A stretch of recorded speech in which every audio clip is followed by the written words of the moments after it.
Here I have Dongfeng Box, and let me show you how to use intelligent push in rain and snow mode. Let's begin. So at the very beginning, let's start by using the home screen. Here you can open the car icon right here to see the following list of settings. From the left menu, let's select sound and display. And here you can switch between tabs. Let's use the second one, reminder and voice. As you can see, you've got here the intelligent reminder, so you can use intelligent push in rain and snow mode.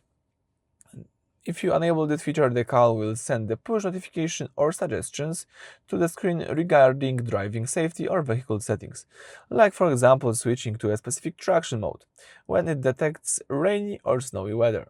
So for your safety, I really recommend to have this feature enabled, but if you would like to disable it, let's just use this toggle, and now intelligent push is disabled.